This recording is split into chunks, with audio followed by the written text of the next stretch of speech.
Hi, everyone. Welcome back to my podcast, The Helpline.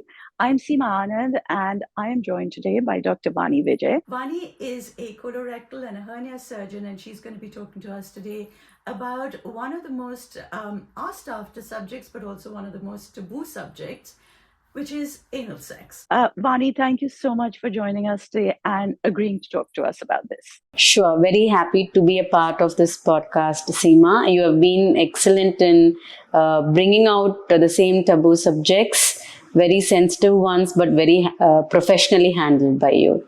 Very happy to be a part of this. Thank you so much. So, I have a lot of questions for you today from our audience who really would like to know a great deal because there's very little information about anal sex and which we can actually trust. And that's the biggest problem.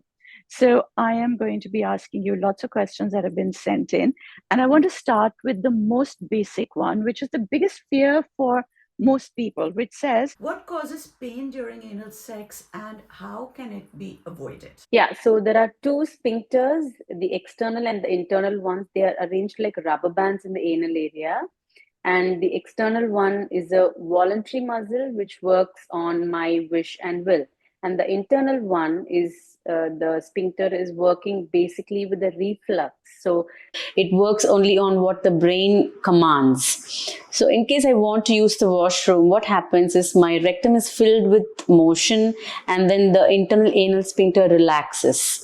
I can go to the washroom, sit on the potty, and then I have all the time to relax my external anal sphincter and empty my entire bowel. So this is what happens in a normal physiology when we want to defecate or pass motion. During anal penetration, the reverse happens. That means the first part of an object which is touching only the external sphincter, which is voluntary, and then it goes to the internal sphincter, which is involuntary. Why anal sex is most painful is because the external anal sphincter is a voluntary one, and you need to really take time to relax it because it's totally innervated by a lot of nerves and the skin is very, very sensitive. So once you get past the external anal sphincter, there is not much pain which the client or the recipient experiences. So, what you're saying is that with the two muscles that sit one on top of the other, the first one, which is the external one, the voluntary one, we have to learn to relax that one. And after you get past that one, there isn't that much pain anymore. So, it's just the first one that has to be relaxed. And I guess the best way to relax it would be I don't know, I mean, like, do you have any tips for how you can relax the outside muscle? Yeah. So we, during an examination of a patient, if I can relate that with the kind of question, what we do is we use a lubricant. Even when we have to examine the patient, we still take a lot of time and patience and everything. So first of all, the patient is aware that the examination is going to take place. It's not going to be sudden. So it's going to be with consent. So that's the first thing because the brain is already prepared that this is going to happen. And then we use a lubricant. The lubricant is very important because in anal penetration, there is no natural lubrication which is available. So you need an external lubricant. And the third is when we are entering it with a finger to examine a patient, we definitely need some time to relax the voluntary muscle, explain to the patient to take deep breaths, and only then as doctors even examine an anal area. So considering that much of time required, that much of patience required, when it's going to be for a non-medical reason, it obviously may require more time and more perseverance by the partner. That is such a good point that you've just made because recently I had this message from a young woman who said that her husband was obviously wanting to try anal sex with her. And what he did was he was lying down behind her, he did lots of foreplay, and then he decided to just push it in. You know, it was like, let me take her by surprise and then maybe she won't notice the pain. Oh. And exactly. And I just think that sometimes explaining to heterosexual men in particular that any kind of penetration is not okay unless you have told the person, you have prepared them to receive it. Because apparently she said that she was in so much pain that she ended up screaming at the top of her lungs. Not only do you have to take a lot of time to actually get in there very, very slowly, to relax that muscle very, very slowly, but even when you pull out, you have to be equally slow, don't you? Yes, exactly. So, what happens when I'm going to relate everything to a patient because that's my experience on a day to day. So, we do something called the anal dilatation for people who have a very small anal orifice. So, when we do the dilatation as well, I follow the rule of 10 because it's a home friendly physiotherapy or an exercise to be done at home. So, this can be applied for people who want to have anal penetration because the sex toys depict the same kind of physiology. So, what I tell them is the rule of 10, count 10 to put the dilator inside, count 10 to let it stay inside, and please count the same 10 to pull it out as well. Because the sphincters are both working in cohesion in two different manners. So it needs that kind of time, it needs that kind of cajoling to either enter or to exit because both are totally different. You know, it's such an important point. And it's interesting because I was talking to a young woman the other day who said that she didn't want to actually have sex, as in penetration with an organ, but her partner said, look, why don't we start by trying this a little bit with just the finger. And she said this to me. She said, because he had done it before, he could really guide her through it. So he was telling her, okay, now breathe. Interestingly, when you breathe out is when the penetration should happen. So Yes. I think a lot of people just don't realize that. They're like, and then they think they can do it. So you breathe in to get yourself ready. As you breathe out, that's when you relax, and it goes in. And she said, but what was really interesting was that coming out, when he wanted to pull out, it wasn't just an easy thing of just being able to take it out, because her anus contracted and held on to it. So you have to be really, really careful. There is obviously, it's a small orifice. Like you said, there's no lubrication over there. So it is going to be painful, but clearly there are ways of managing that pain, right? Sure, sure. Yes, there is.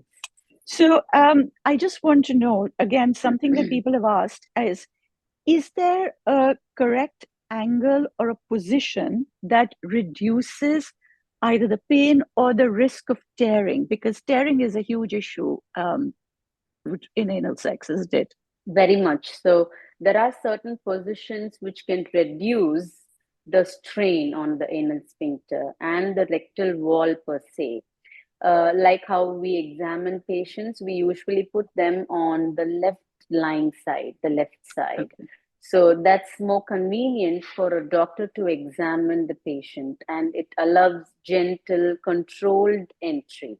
And why on the side, whether the left or the right, but preferably the left, is because the anal orifice and the rectum align anatomically straight.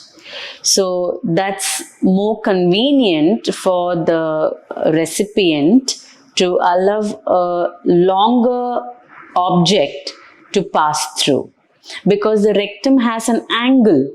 So when they show you in porn where the person is bending over, that isn't necessarily the correct way to do it. It's better to be lying down on the left. That's Yes, easier.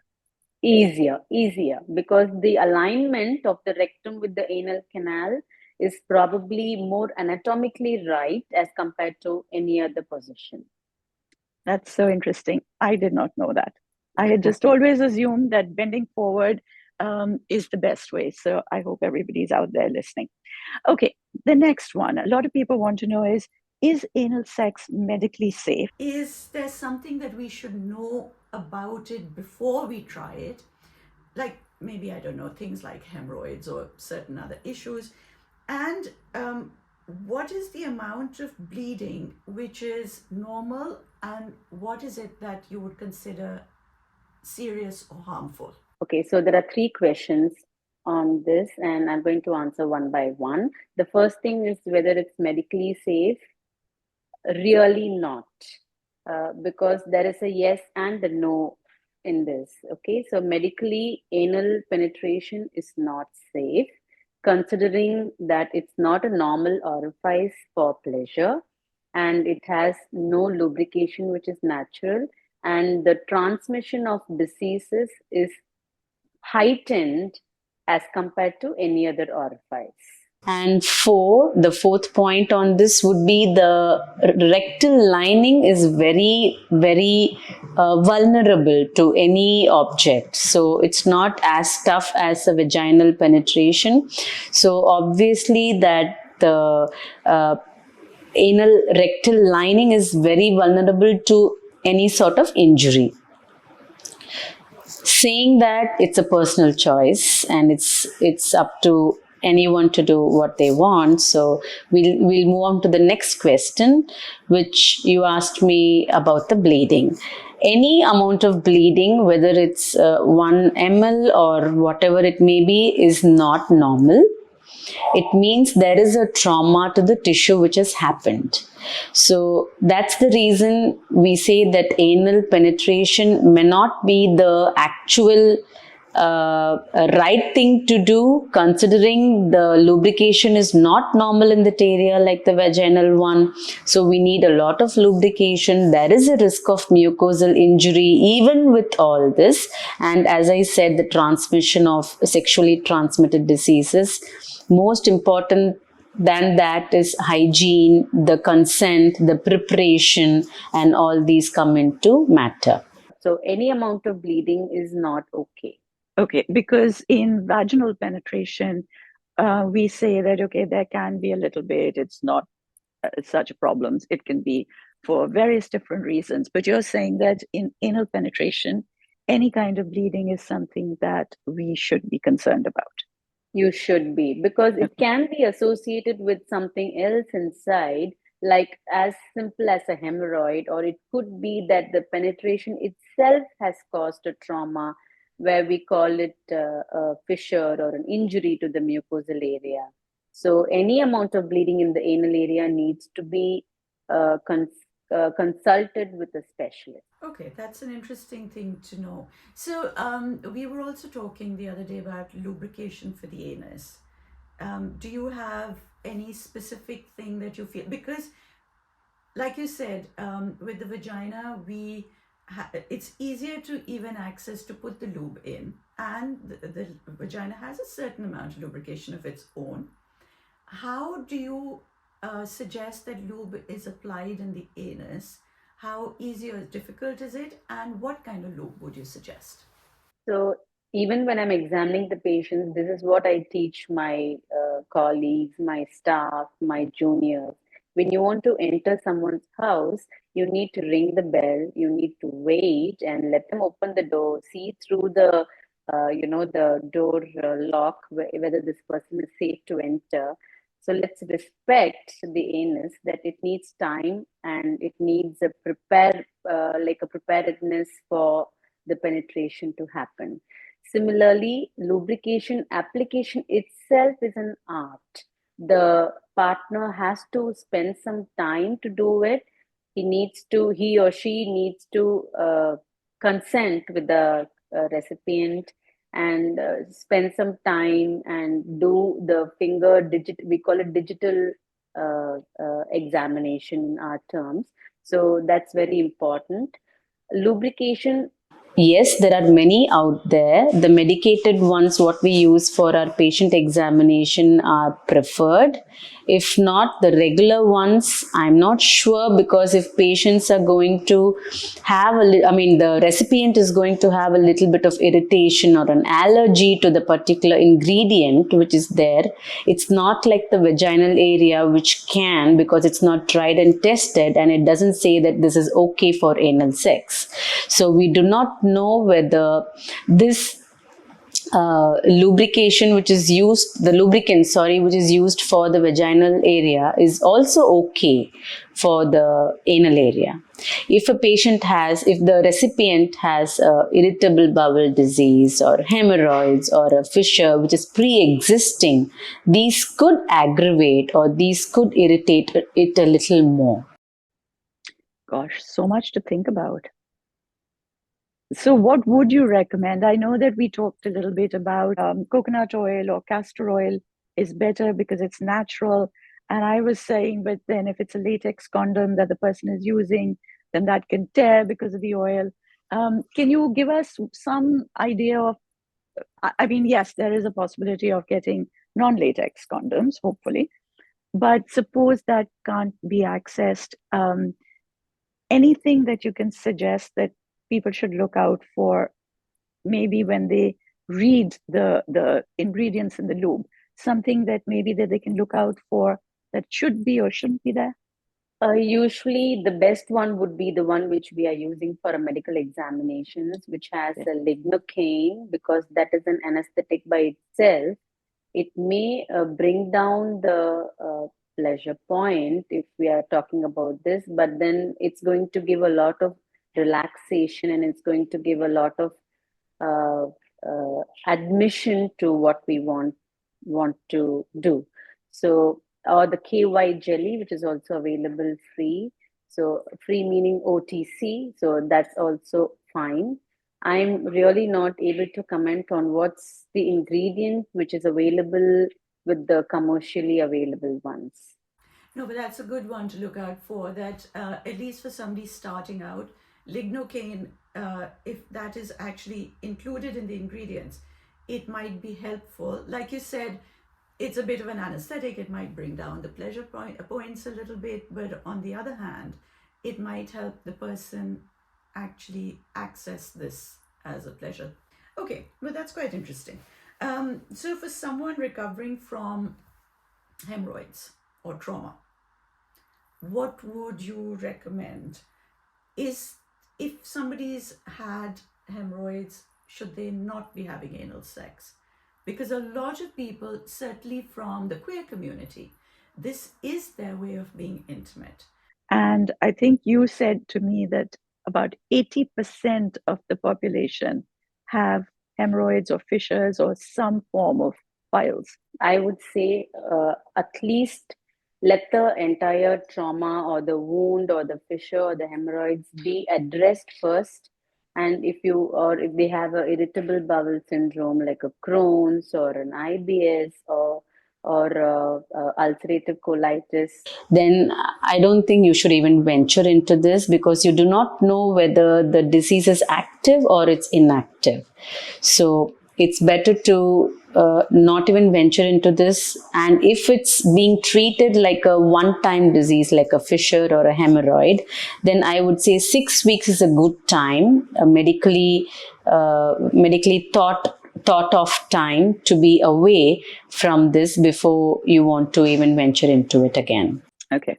So there's somebody who wrote in who said that I'm gay, and last year I was diagnosed with colitis and proctitis, and I just wanted to ask if it's okay to have anal sex. I've never had it before. Exactly. Yeah, exactly. So if there is proctitis, that means the infection is there just near the rectum. So there is no way you actually want to irritate the rectum and its lining more, which could probably cause something called a fistula, which means an abscess and a ball of pus there, and then you want to go into something bigger. I don't think you need to go there at all. So just to check, because I don't know very much about proctitis, is it curable? Is it treatable? Like, how long would it take to pass, or does it pass? Proctitis is just an inflammation of the rectal area, and definitely it can be treated with antibiotics and few other medications depending on the symptoms of the patient. But it has chances to recur and it may flare up because we don't know what the underlying cause of it is, whether it's something above the rectal area, anything to do with the colon or anything to do with the intestines above. So the reason why the proctitis has even come up, we're not sure. So it's better to get it done and dusted with a proper treatment with a specialist. And then, as I said, a 6 week period is a good period to see if it's not recurring back or a relapse or something. And then uh, plan. Then perhaps plan for it. Okay. Yeah. Now, another question that comes in very often, and it's coming again, is that in porn, you have different ideas of how to clear the rectal passage. So basically, clear the bowel so that there are no accidents, which is what we hear a great deal of with anal sex, that when you have anal penetration, that there is going to be some kind of feces that come out. So they say that they use a toy first to make that space, to clear the rectum. Is that true, and does that work? Okay, so we can clean it with just warm water, and it's always good to empty the bowel at least an hour before the act as such. Douching is a good idea to clean up the anal area, like how it's done in vaginal as well. But too much of it again alters the rectal lining, and it may cause a little bit of ulceration or a fissure or anything in the outer area of the skin. Enema, I don't know how it's feasible It doesn't sound very sexy, does it? Yeah, it doesn't. Yeah, I just didn't want to say that professionally, but I don't know how it's going to be when a point of pleasure and you want to get an enema done. I don't know how it works, but I think dodging is a good thought about it. But emptying the bowel per se is a good enough cleansing and a hygiene point of view. I I wouldn't think they recommend meant. any. I think when they talk about cleansing it, they're talking about the actual emptying of the bowel. I think that's what they're talking about.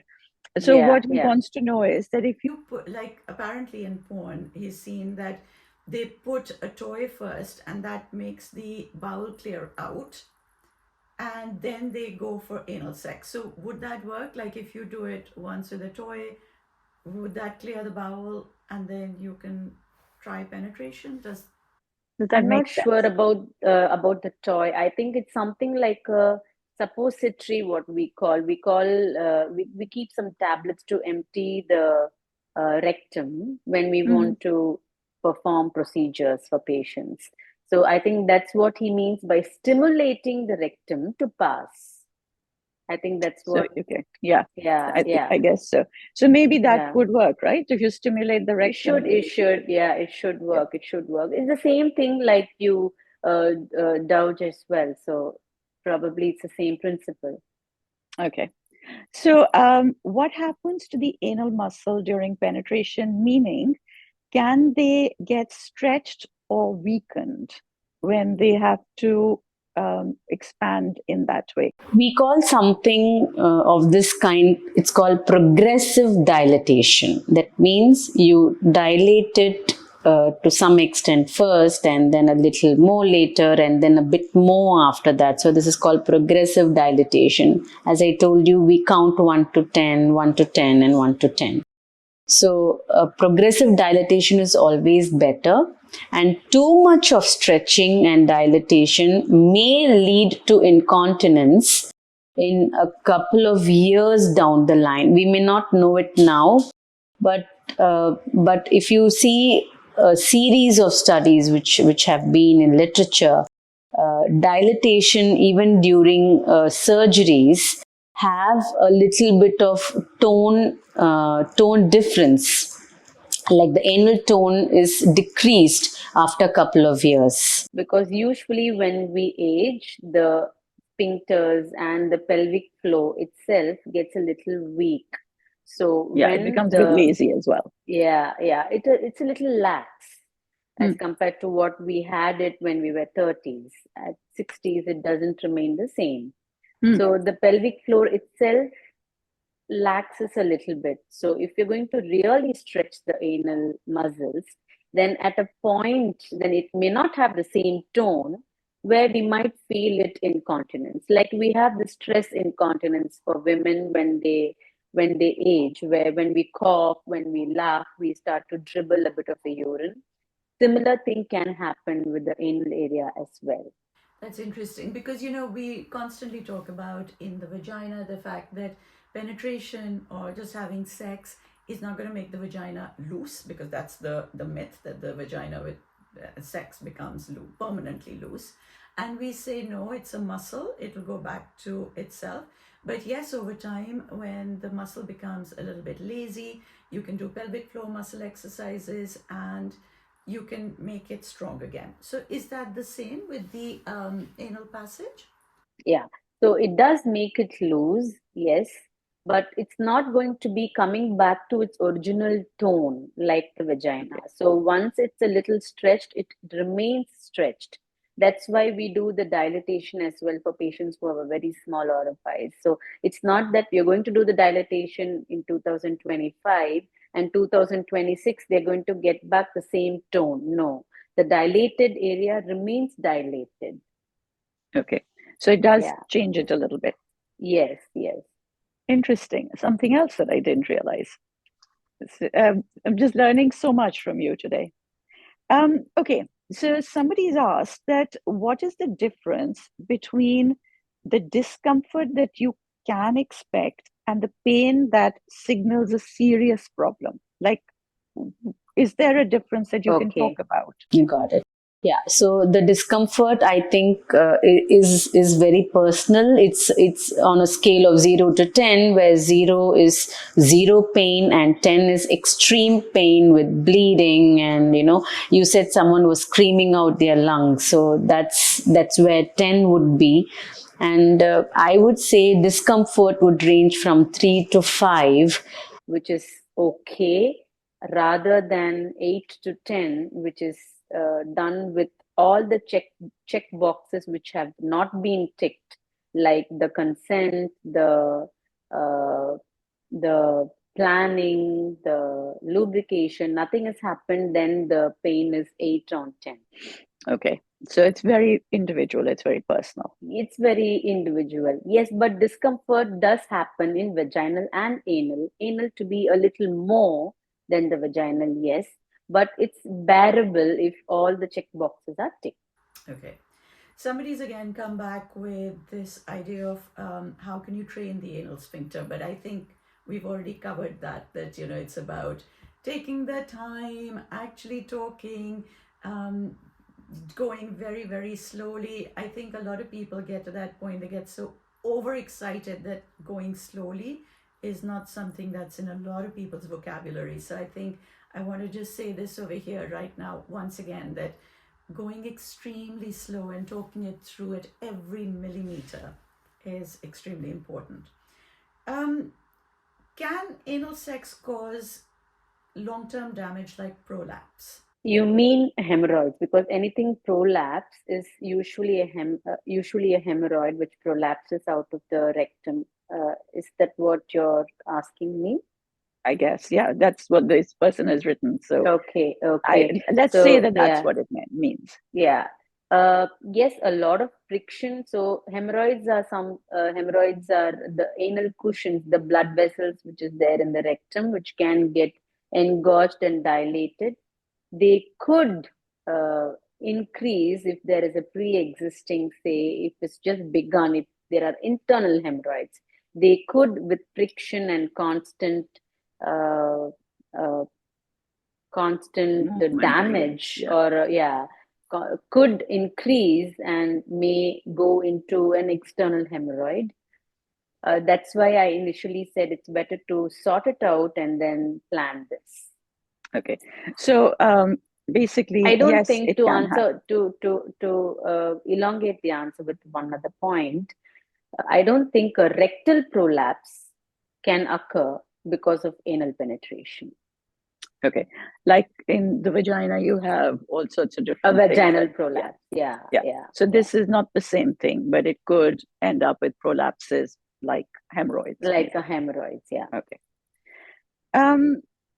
Now, Here's the other thing, which I thought was quite an interesting question. It says, how does the anus signal that it is full?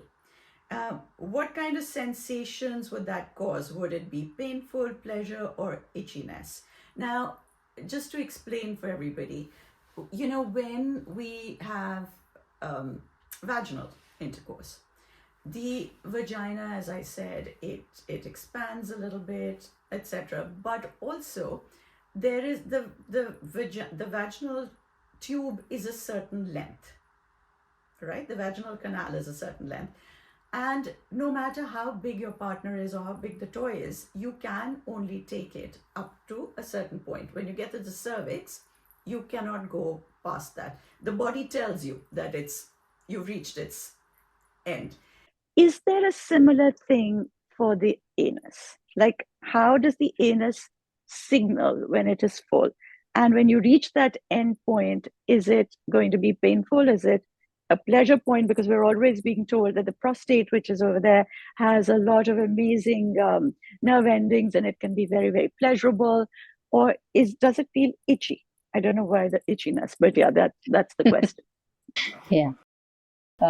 So there is a cervix in the vaginal area, which means you can't go past that because the cervix is closed and it's the mouth of the uterus. A similar thing is not there in the anal canal or the rectum because it's just through and through from the oral cavity, which means the mouth, to the anal cavity. So it's a through and through tube.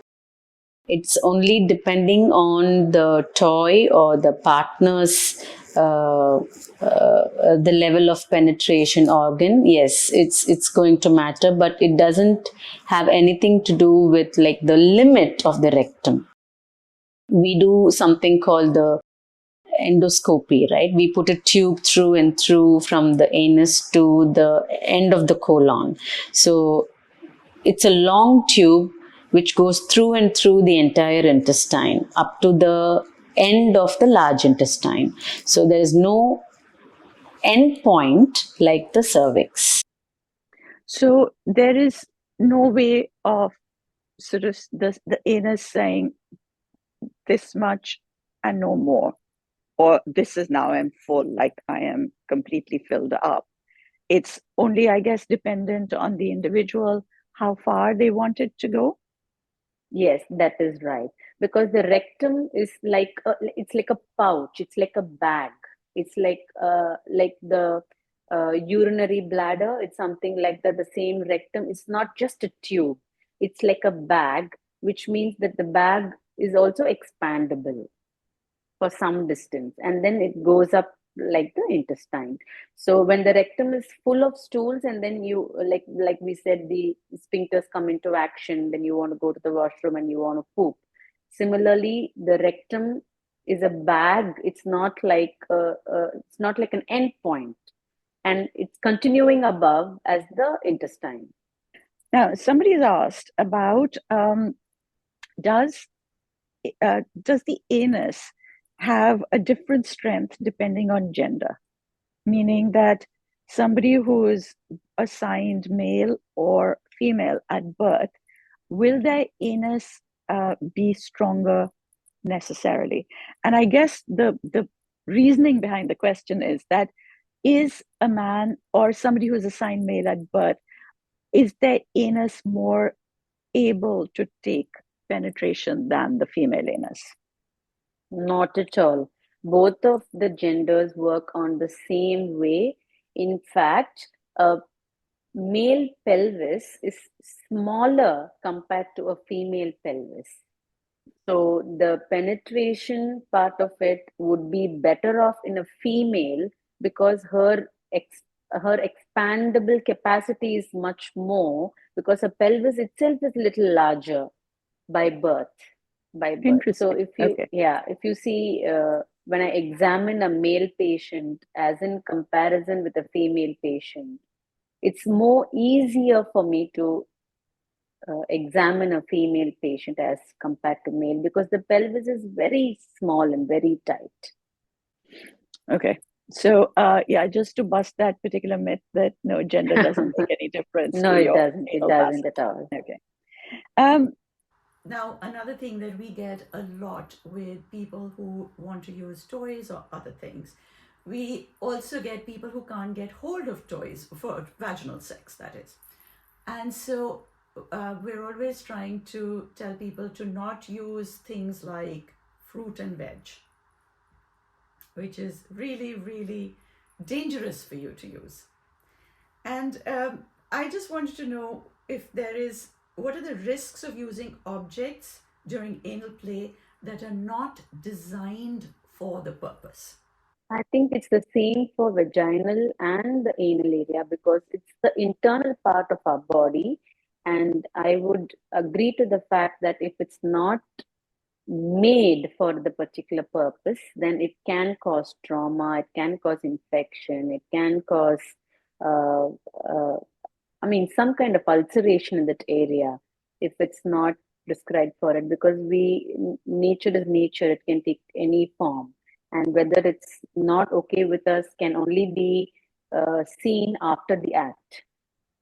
So I don't I think it's also, prescribed yeah, I at also all. think that people don't realize that even with a toy, but when you're doing this for yourself, it's different. Like if you're using a toy for vaginal penetration or vaginal pleasure, it's okay because you can transfer your body accordingly to adjust to the angle of that, because it's unlike a human organ. A toy is hard.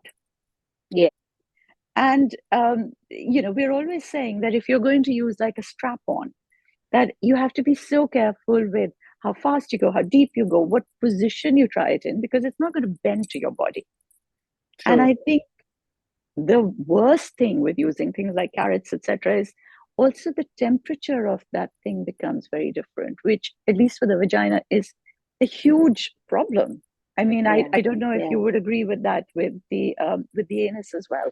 I would not even venture into such things for the anus because we don't know the pressure point at what at what the recipient is receiving it, because as I said, the lining of the rectum is so delicate, unlike the vaginal area, which can stretch like crazy, which is meant for it. So any such, even the toys, I would say, is self you want to do it on your own is better, because you know the kind of pressure you need, the kind of angle you need and everything, which is much more safer rather than someone else doing it for you who's not going to understand or feel it, and the depth and the pressure and everything is going to be so difficult to assess. Yeah, I think we don't put enough thought or care into this, and which brings me actually to my next question. What kind of aftercare do you recommend, um, and how important is it for things like, not just for cleanliness, but for the tissue, like, whatever the tissue goes through, the rectal lining goes through. So basically, what kind of aftercare for healing that you recommend? So the aftercare, my favorite is a coconut oil for whatever it is, because I think it's natural and it has a lot of healing properties. That would be the best. If not, a pure aloe gel or just a Vaseline would be much better, because what happens after a point of friction, even if it's going to be a person who's having constant diarrhea, this is very important, because the lining, as I said, is very, very vulnerable, very soft and supple.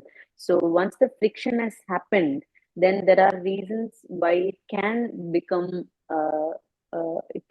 very painful. Blisters may occur, and something called a fissure, like what we discussed, a tear could be there. So it's better to always keep the area supple, lubricated, and a little bit soft, so that when we pass motion the next time after such an act, you wouldn't be causing any such blisters or fissures or a painful passage of motion. We also recommend for the vulva, the vagina, that a really great way of aftercare is a lovely warm, like some kind of something like a hot water bottle, but just a slightly warm one, just to place it on the outside of the vulva, because it just makes it calmer, happier, more relaxed generally. Is there things like that as well that you would recommend for the anus? And also, like after anal sex, is there something that you would recommend people do for their own, to heal that area a little bit, just so that the tissue relaxes, calms down, feels happier? So we call something called we recommend something called a sitz bath. I don't know if you've heard about that. It's a German word, sitzen, Sitzen. Sitzen means to sit. So it's a German word. So it's called Sitz, sitz bath. It's a small tub of warm water where you can soak your vagina and the anal area in that. And this warm water bath increases the blood supply to that area, thereby relaxing the perianal muscles and the vaginal muscles. So this gives a lot of healing, and this gives, as you said, it is a happy place. Okay. I like that idea. We are going to definitely put that in the caption. Sitzen bath. Sitzen. TZ. No, sitzen is the word, Okay. but sitz bath. SITZ. Z. Okay. Got it. Here is another question that I've got, which I'm not sure again if this makes a difference, but it says that for trans individuals, like people who've had gender affirming surgeries, does the consideration around anal sex shift? Like, does it become different for them? No, it doesn't. As I said, even the size of it and everything of it remains the same for both the genders. The gender affirmation surgery only happens for the vaginoplasty or the phalloplasty. It doesn't happen for the anal area at all. So nothing changes there. Okay. The next person has actually asked, and I think we might have responded to this already, but I'm going to ask it again. Is there a difference in the risk or the technique between anal sex that involves a penis versus a toy? So I think we said yeah, that, we but just spoke about it because human organ is natural, and there is a way in and out, and there is a nerve innervation for both the partners, whether it's going to be pain or pleasure. But in a toy, the all of these are absent, so it does cause risks, definitely. so do you think that there is a difference in the technique in how you would use it? Like, do you have a recommendation for, Like you said at the beginning, that if you're going to try it for the first time, maybe lying down on your left side, because that's what then puts the rectum in a line. I mean, makes the rectal muscles lie in a line. Is there a technique that you would recommend that could make toy penetration a little bit easier? It's the same thing. It's the same thing because whether it's a toy or the finger of a doctor for examination, it's going to be the same. But of course, the finger of the doctor is like also a human organ. So we're going to understand and feel it better.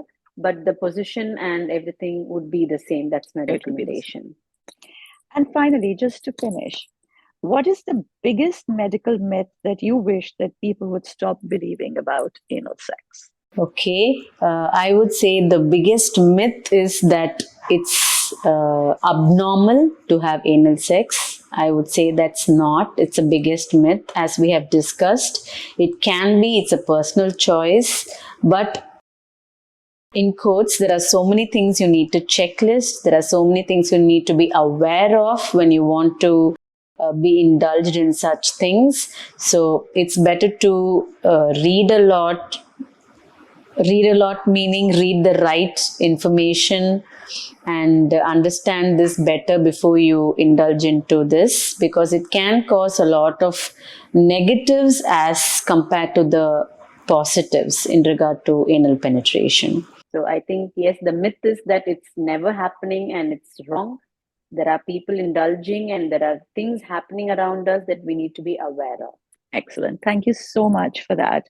I think that this has been such a hugely helpful podcast. Even for me, I've learned so much from you. And thank you for just taking the time out of your very, very busy day to come and speak to us and to speak to our audiences about this. I'm very happy to be able to help so many people around with good information, insights regarding this. And if there's any other questions, if they want to DM me, they can always reach out to me anytime. Thank you so much for this, Dr. Vijay. This has really been amazing. For everybody out there listening, I hope you found this extremely useful, and I hope that this will be helpful going forward for you. If you want to reach out for a consultation to Dr. Vijay, we will put her contact details in the caption below so you'll know how to reach out to her. If you have any other questions, you can always reach out to me on info.seema.anand at gmail.com. As always, if you found this podcast useful, do please comment, like, subscribe, and as always, stay safe till we meet again.